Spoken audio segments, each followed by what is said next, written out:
I was a supply clerk, that's it. That's all I ever wanted to be. My name doesn't matter for this story. What matters is I was stationed on Farad Outpost 9, a rock in the Kesh Belt that nobody back home could even point to on a star chart. We processed ration crates. We logged fuel cells. We watched the same gray horizon every rotation cycle, and the biggest excitement of my week was when the mess hall got a new spice packet from the supply runs. Then the humans arrived. I remember the first time I saw one up close. Sergeant Reyes, they called her.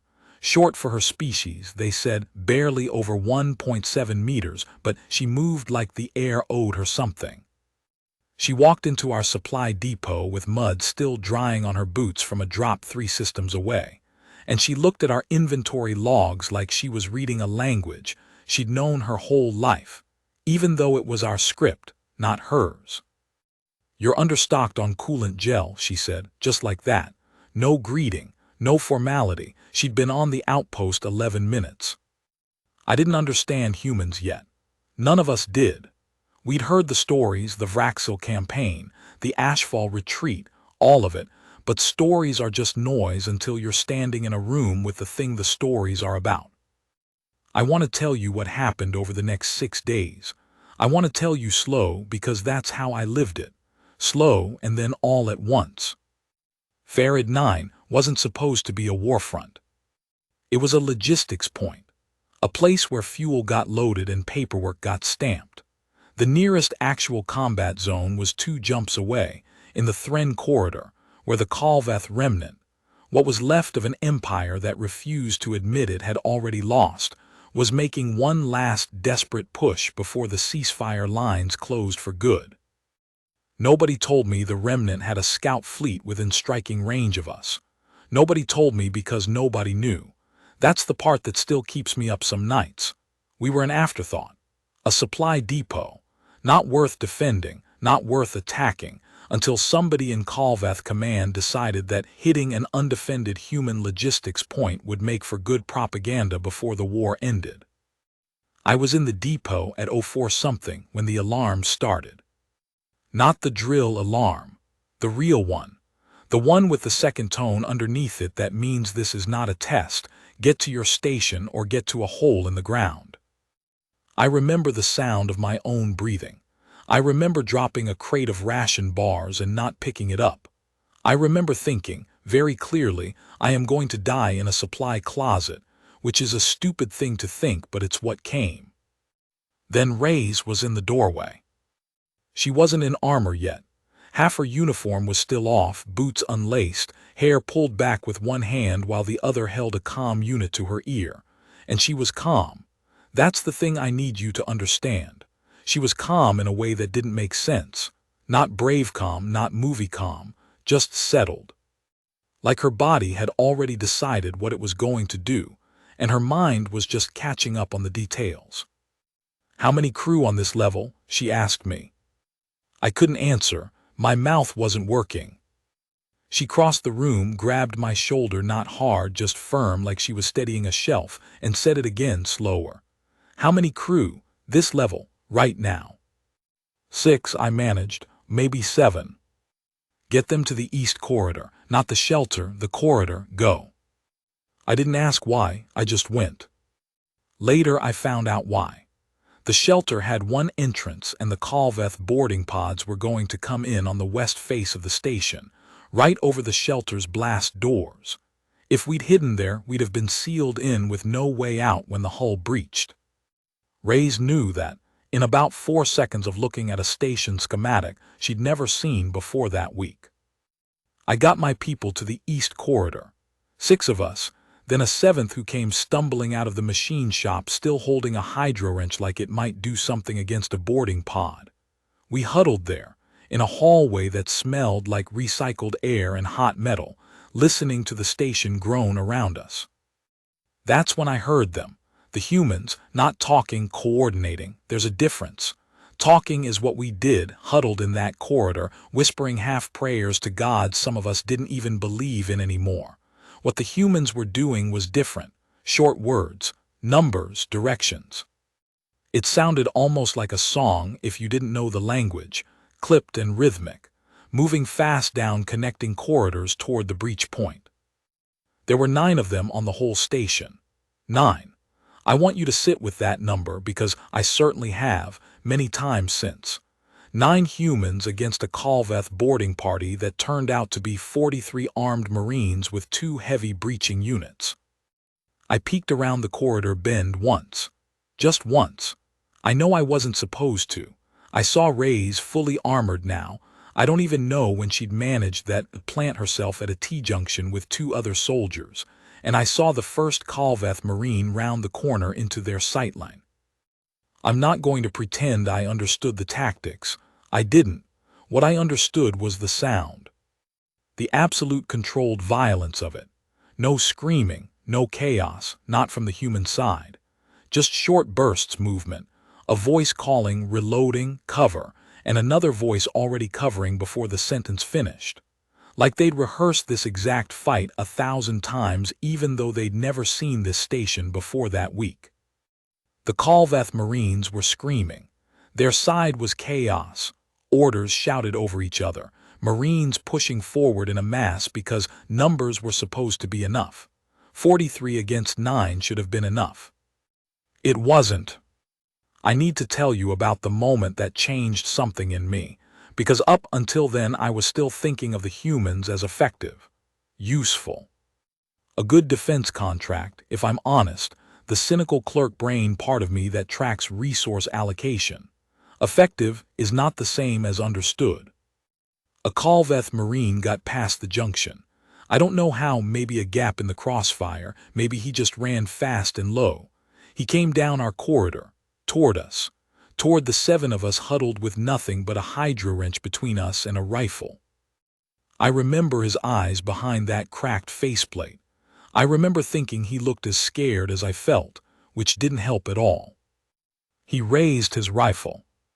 And then there was a human between us and him. I didn't see her move to get there. 1 second the corridor was open, the next second Corporal. I learned her name later, Osei, Corporal Osei, was standing in front of my huddled, terrified group with nothing but a sidearm and her own body between us and that rifle. She didn't say anything heroic. I want to be honest with you because this story doesn't need embellishing. She said, "Down," to us, sharp and fast, and we went down, and she put 2 rounds into the Marine before he'd finished raising his weapon another 10 degrees. He dropped. She didn't celebrate. She didn't even really react. She checked the corridor, checked us, said, "Anyone hit?" And when nobody answered because nobody could speak, she said it again, louder, until someone croaked out "no," and she nodded once and moved back toward the junction to keep fighting. That's when I understood fear differently than I ever had before, because I realized she wasn't protecting us because we were valuable. We weren't. We were clerks and mechanics on a nothing outpost. She protected us because that's simply what the choice was in that second, and there was never going to be a version of her that chose differently. The fight lasted 11 minutes.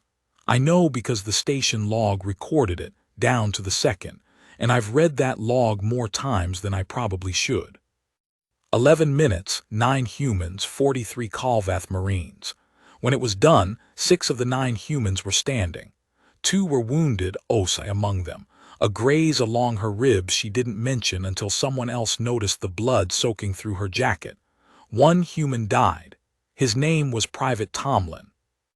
He was 23 years old, and he'd been on the outpost for 4 days before the attack, and I never spoke to him once while he was alive, and that fact sits in me like a stone I can't put down. Of the 43 Kalveth Marines, 6 surrendered. The rest didn't survive the corridor. I went out afterward, once someone told us it was clear.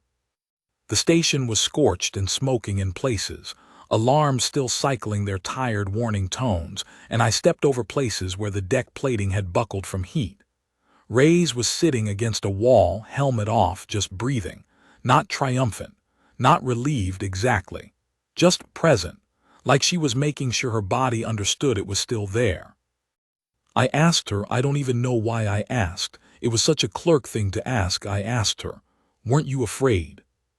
She looked at me for a long moment, long enough that I thought maybe I'd said something wrong. "Yeah," she said, "the whole time." That surprised me more than anything else that day, more than the fighting, more than the numbers, because I'd have believed her more easily if she'd said no. "Then how did you?" "Being scared doesn't mean you stop," she said.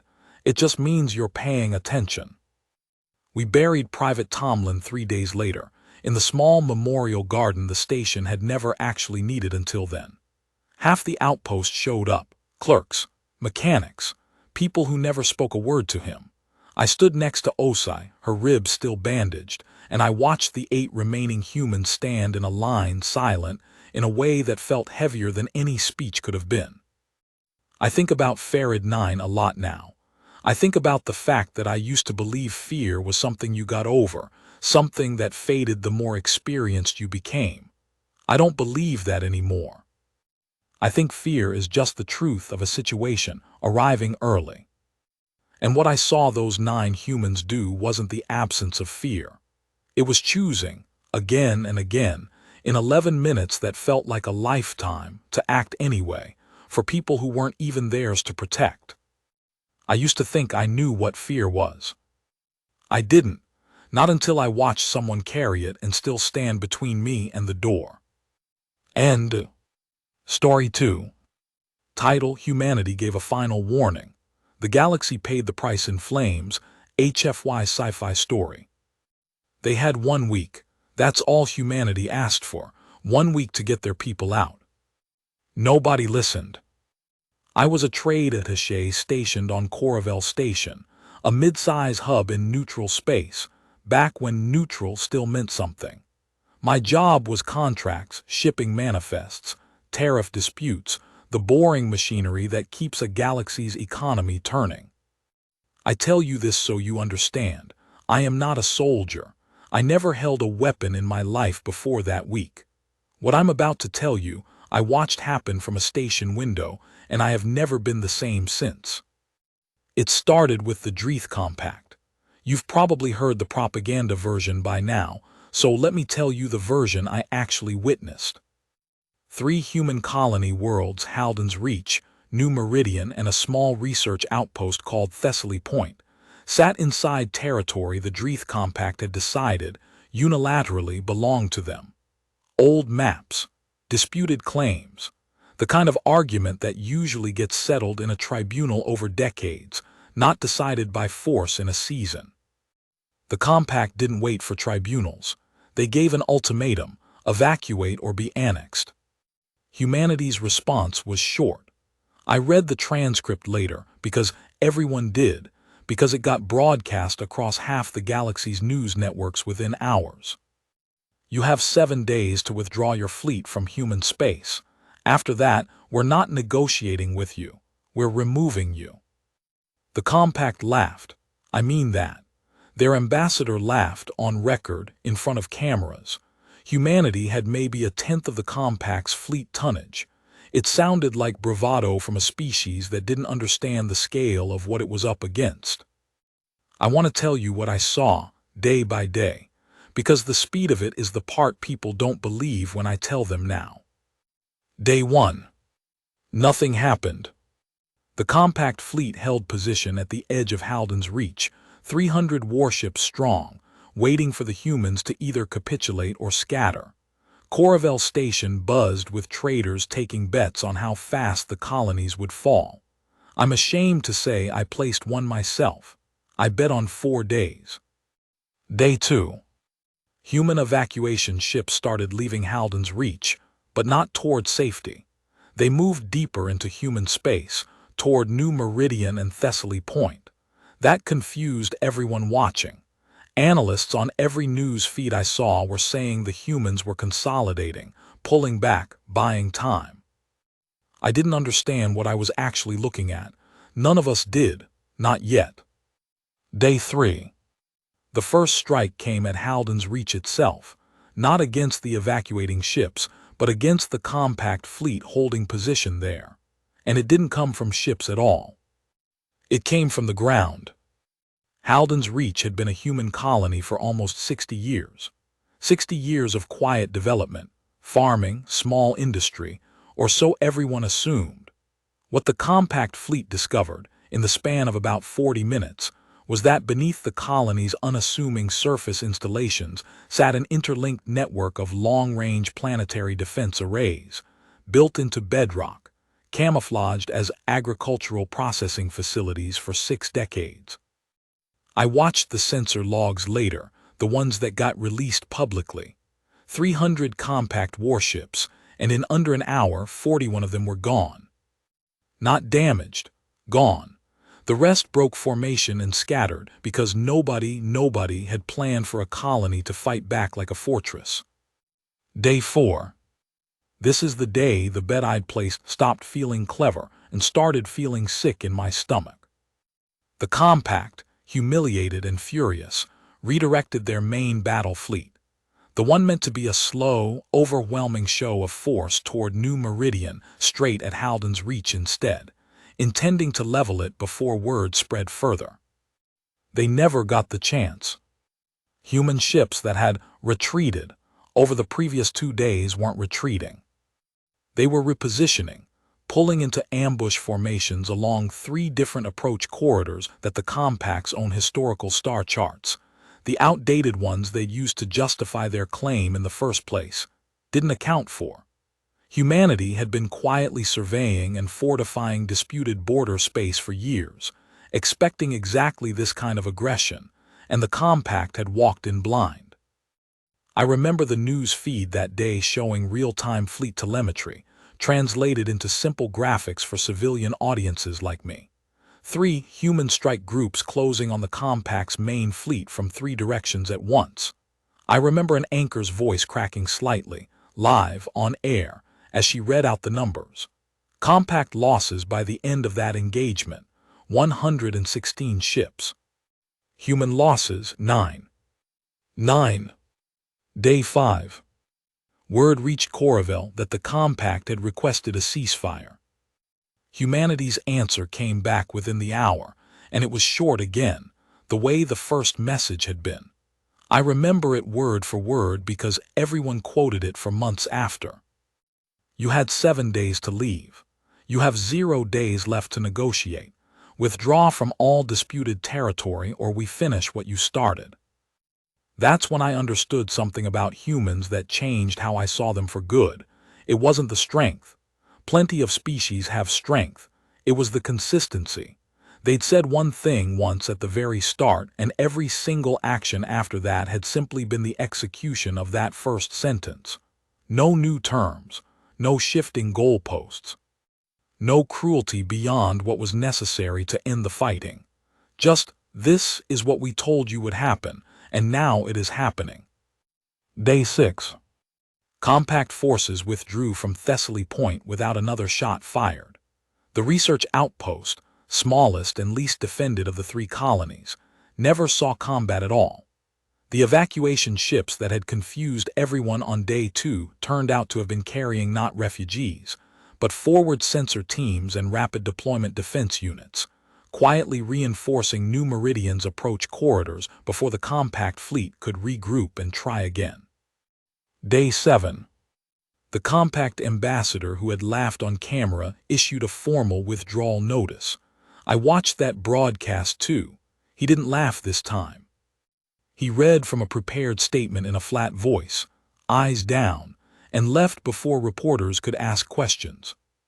The final tally, once it was all confirmed and cross-checked by neutral observers over the following weeks, the compact lost close to 200 warships and an estimated 40,000 personnel across the 7 days. Humanity lost 14 ships and, as far as anyone could verify, no colonists at all. Not one. That's the number that stuck with everyone, the one you still hear quoted, 0 civilian casualties, across 3 invaded colony worlds, against an opponent that outnumbered them by an order of magnitude at the start. I want to tell you what it felt like watching this unfold from a trade station that had nothing to do with any of it, because I think that distance is exactly why it hit me the way it did. I wasn't afraid for myself. Coraville was never a target. What I felt was smaller than fear and somehow heavier. A kind of quiet, growing understanding that I had badly misjudged what this species actually was. Everyone in the galaxy had a story about humans by then. Fast learners, stubborn, emotional in ways that seemed almost inefficient by the standards the rest of us had grown up with. What nobody had fully reckoned with, what I certainly hadn't, was that humans didn't bluff. When they said 7 days, they meant 7 days.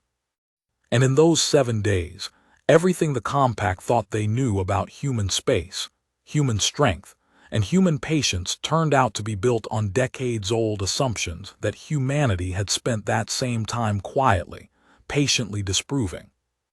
I still think about the ambassador who laughed.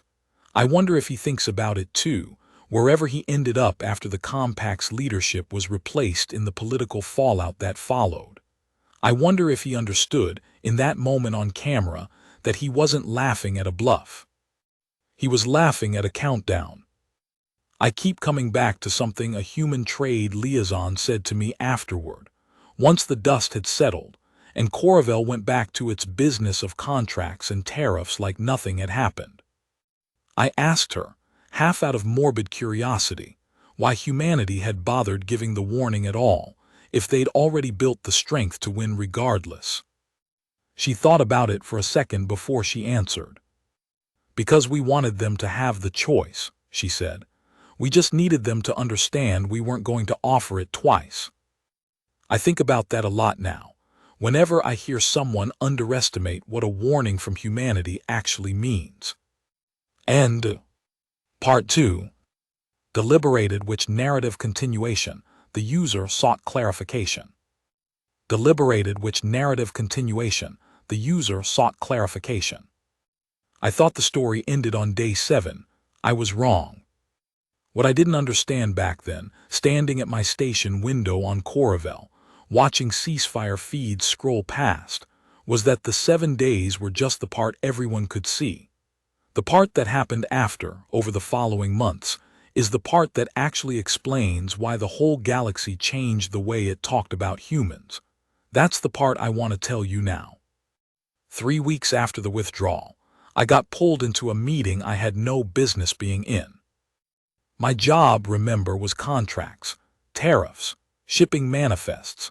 So when my station director told me I'd been assigned to a joint economic reconciliation panel, humans, Compact representatives, and a handful of neutral observers like me, I assumed it was some low-level paperwork exercise. Sort out damaged trade routes. Settle a few disputed cargo claims. I packed for 2 days. I stayed for 11.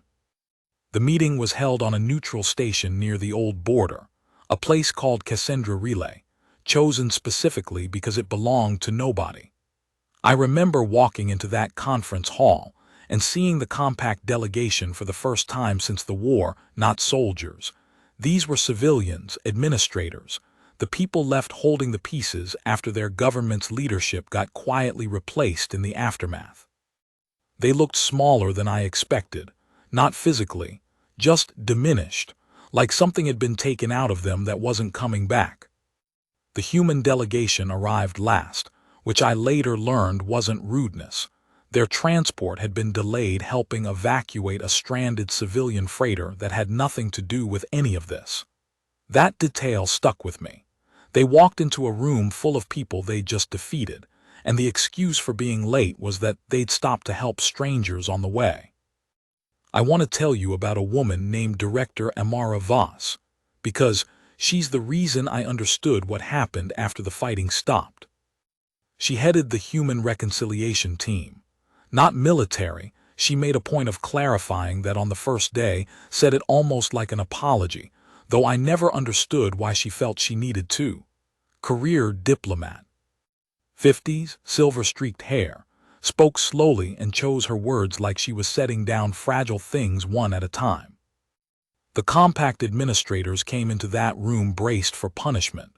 I could see it in them. Reparations, territory concessions, humiliation dressed up as legal language. That's what everyone expected, because that's what everyone else in the galaxy would have demanded after a war like that. Voss opened the first session by sliding a data pad across the table. Everyone tensed. It was a rebuilding proposal for Halden's Reach, for the parts of the compact's own border infrastructure that had been damaged in the fighting. She was offering human engineering support, human medical teams, human shipping capacity, to help repair damage that human forces had caused defending their own colony. One of the compact administrators, an older man whose name I never caught, asked her outright, "Why would you offer this? You won." I remember Voss's answer because I wrote it down, right there in the meeting, on the corner of my notes, because something about it felt like it needed to be kept. "Winning a war and wanting more war are two different things," she said. "We only wanted the one thing we asked for at the start. You have it now. Everything else is just cleanup." It wasn't all diplomacy and grace, though. I don't want to make this sound softer than it was, because there was a moment in that 11-day meeting that showed me the other side of what I'd watched during the 7 days, the part that wasn't mercy at all. On day 6 of the reconciliation talks, a junior compact official, young, clearly still angry, clearly still unable to accept how badly his side had lost, stood up during a session on shipping lane restoration and said something reckless. He implied, not quite outright but close enough that nobody misunderstood him, that the compact would remember this humiliation, and that this wasn't over, not really, just paused. The room went quiet in a way I've never experienced before or since. Not tense quiet, still quiet, like the air itself had stopped moving. Voss didn't raise her voice. She didn't even really react on her face. She just looked at him for a long moment and then she said, "I want to be very clear for the record because I think it matters that this is recorded." She gestured at the recording drone hovering near the ceiling. "We are not afraid of that outcome. We would prefer it didn't happen for your sake more than ours. But if it happens again, the terms will not be the same as they were this time. This time we asked for 7 days and gave you a colony's worth of warning. Next time, there will be no countdown." The young official sat down. Nobody else spoke for almost a full minute. I remember thinking, in that silence, that I finally understood the shape of what humanity actually was. Not aggressive. Not even really vengeful, despite what the propaganda on both sides liked to claim in the years after. Just absolutely, unshakably certain about where their lines were, and completely unwilling to pretend otherwise to keep a room comfortable. The reconciliation talks ended on day 11, with an agreement that surprised almost everyone who'd been watching from outside. No annexation. No punitive reparations beyond covering the actual cost of rebuilding what the fighting had damaged. A demilitarized buffer zone along the disputed border, jointly monitored, with both sides contributing engineers to maintain shared sensor arrays instead of pointing weapons at each other across an empty stretch of space. I flew back to Coravell Station, different than I'd left it. I don't know how else to put that. 11 days in a room watching two sides try to build something out of the wreckage of a war that never should have started. It changes how you see things.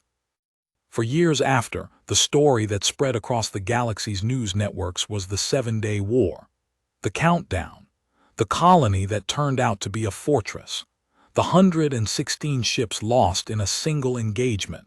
That's the version that gets told at bars and in history feeds because it's dramatic, because numbers like that are easy to repeat. But that's not the version I carry with me. The version I carry is Amara Voss sliding a rebuilding proposal across a table to the people who just tried to take 3 of her colonies. Not because she had to.